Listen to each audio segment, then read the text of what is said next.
तर मित्रांनो, कमळी या मालिकेच्या 12 मेच्या एपिसोडमध्ये छान ट्विस्ट बघायला मिळतोय. आणि ट्विस्ट असा असणार आहे की ऋषी ऑफिसला जातो. ऋषी ऑफिसला गेल्यावर रोहितला विचारतो की तू वहिनीच्या नावाने अशी चिडचिड का करत असतोस, तर नीट बोलत जा. रोहित म्हणतो, तुला माहिती नाही राधिका कशी येते, ती खूप चाप्टरबाई आहे आणि मला ती अजिबात आवडत नाही. ती माझ्यासमोर वेगळी असते आणि तुझ्यासमोर वेगळी असते. ऋषी म्हणतो, नाही हा, वहिनी तशी नाही आहे, तू काहीही बोलू नकोस, मला माहिती आहे वहिनी कशी येते. रोहित म्हणतो, मी तुला दाखवतो ना पुरावा म्हणून तुझी वहिनी कशी आहे ते. ती माझ्यासमोर एक वागते आणि तुमच्या सगळ्यांसमोर एक वागते, मी दाखवणार आहे. ऋषीचा काही विश्वास बसत नाही. तर इथे कमळी कॉलेजला येते आणि अभ्यास करत असते. कमळीच्या वर्गातली मुलगी जी हुशार आहे तिला बाई स्कॉलरशिप हवी आहे.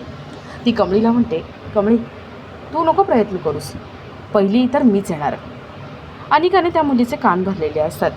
कमळी म्हणते, हे बघ, या स्कॉलरशिपची गरज मला आहे आणि मीच पहिली येणार.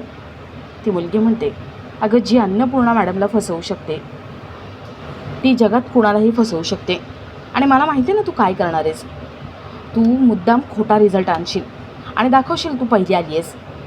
कमळी म्हणते, बघू ना कोण पहिलं येते ते. अनिका या दोघींची मजा घेत असते. अनिका म्हणते, चला मार्केटमध्ये एक नवीन कमळी टमळी आली, आता या दोघींचं भांडण राहील आणि मी पहिली येईल, या दोघींना कळणारसुद्धा नाही. आता कमळी यावेळेस अनिकाचा बंदोबस्त करून कशी पहिली येते ते बघणंही तेवढंच इंटरेस्टिंग असेल. तर या सगळ्याची सुरुवात कशी होते ते थोडक्यात पाहू. तर मालिकेत आपल्याला असं बघायला मिळतं आहे की कमळी रात्री कॉलेजमधून निघत असते आणि तिला ऋषी दिसतो. कमळी लाईट ऑन करते आणि ऋषीला भेटते. ऋषीला कॉलेजची खूप आठवण येत असते, कमळीची आठवण येत असते आणि त्यासाठी तो कमळीला भेटायला तिथे आलेला असतो. ऋषी म्हणतो, आपण एक कॉफी घेऊया का, आणि कॉफी घेत घेत गप्पा मारू. कमळी ठीक आहे म्हणते. कमळी ऋषी टपरीवर कॉफी घ्यायला जातात आणि दोघंही गप्पा मारत असतात. कमळी म्हणते, ऋषी सर, तुम्ही मला फी भरता यावी म्हणून माझी साथ दिली, ते मला अजिबात आवडलं नाही आहे. ऋषी म्हणतो, कमळी अगं मी फक्त तुला गाईड केलं होतं, सगळी मेहनत तर तूच केली आहेस ना. ऋषीने कमळीचा स्वाभिमान राखला आणि तिची मदतसुद्धा केली म्हणून कमळी त्याला थँक्यू म्हणते. ऋषी म्हणतो, कमळी हे बघ, आता मी तुला शिकवत नाही आहे, मी कॉलेजमध्ये कामसुद्धा करत नाही आहे आणि तरीही तू मला सर म्हणतेस, मला हे अजिबात आवडलेलं नाही आहे. माझी एक अट आहे, तू मला फक्त ऋषी म्हणायचं. कमळीला ते जमत नसतं. ऋषी कमळीला फोर्स करतो आणि फक्त ऋषी अशी एकेरी हाक मारायला लावतो. कमळीला आठवतं की कमळीने ऋषीच्या कानाखाली मारली होती. कमळी सॉरी म्हणते आणि ऋषीने कमळीच्या आजोबांचं नाव वापरून कमळीला चिठ्ठ्या लिहिल्या म्हणून ऋषी तिला सॉरी म्हणतो. दोघं एकमेकांना सॉरी म्हणतात आणि फिट्टमफाट होऊन जाते. कमळी ऋषी दोघंही चहा घेत असताना अनिका कामिनी कारमधून त्या दोघांना बघतात. अनिका खूप भडकते. अनिका म्हणते, आता या गावछापला मी सोडणार नाही, तिच्या डोक्यात दगडच टाकून येते. कामिनी अनिकाला थांबवते. कामिनी म्हणते, अनिका आता काहीही करायचं नाही, हा राग आहे ना हा साठवून ठेवायचा मनात आणि हा असा साठवून ठेवायचा आणि मग त्याचा लावा होऊ द्यायचा आणि लावायचा एकदा का ज्वालामुखी झाला की त्याचा भडका होऊ द्यायचा आणि त्यानंतर सगळं संपवून टाकायचं. येईल आपली सुद्धा वेळ नक्कीच येईल. कामिनी अनिका तिथून निघतात.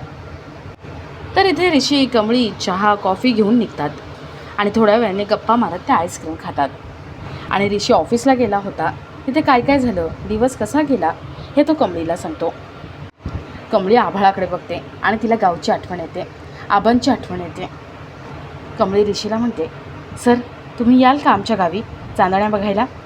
ऋषी म्हणतो, हो येईन ना, तसंही मला तुझ्या आईला भेटायचं आहे. कमळी म्हणते, सर अहो सांगायचं विसरले, मी माझ्या आईला भेटून आले. ऋषी विचारतो, कधी. कमळी म्हणते, त्या दिवशी नाही का माझी आई मला भेटायला इथे आली होती. ऋषी विचारतो, मग काय म्हणाली तुझी आई. कमळी म्हणते, नाही नॉर्मल गप्पा होत्या. ऋषी म्हणतो, मग मला सांगायचं होतं, मी पण भेटलो असतो त्यांना.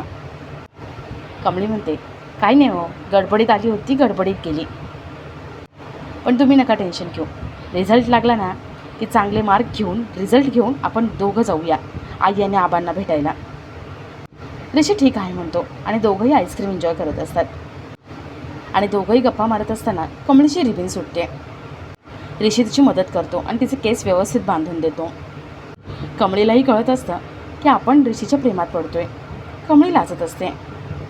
थोडा वेळ गप्पा वगैरे झाल्यावर ऋषी कमळीला हॉस्टेलवर सोडतो आणि कमळी अभ्यास करता करता झोपून जाते. तर दुसऱ्या दिवशी कमळी सकाळी लवकर उठते.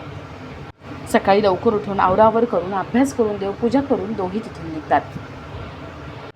थोड्या वेळाने कमळी निंगी कॉलेजला पोहोचतात आणि कॉलेजमध्ये लेक्चर चालू असताना टीचर काही प्रश्न विचारतात. कमळीचा हात वरच असतो आणि कमळी सगळ्या प्रश्नांची उत्तरं देते. टीचर म्हणतात, वा वा कमळी, अगं मला तर वाटतं ना तूच पहिली येशील. टीचर निघून जातात. अनिका म्हणते, हो ही पहिली येणार आणि आम्ही तोंड बघायलाच बसलो आहे. अनिका ब्लॅकबोर्डवरती आपलं नाव देते आणि ते म्हणते, टॉपर ही अनिका महाजनच असणार. निंगी म्हणते, आरशात तोंड बघ तुझं, कमळी तर पहिलीच येणार आहे, तू नाही. अनिका म्हणते, तू स्वतः तोंड बघ आणि हिंमत असेल ना तर बेट लावतेस का? निंगी काही बेट लावायला तयार नसते. अनिका उभी राहते आणि म्हणते, कोणामध्ये आहे हिंमत, लावणार बेट माझ्यासोबत? मीच पहिली येणार, असेल हिंमत तर लावा बेट. एक मुलगी उभी राहते आणि ती म्हणते, मला पहिलं यायचं आहे आणि परीक्षेमध्ये मला स्टॉप करायचे. अनिका मनात म्हणते, चला म्हणजे आता हिला बळीचा पकरा करून मी कमळीला रस्त्यातून बाजूला करणार. अनिका या सगळ्याचं कसं प्लॅनिंग करता येईल याचा विचार करते आणि आपला आजचा हा भाग इथेच संपतो.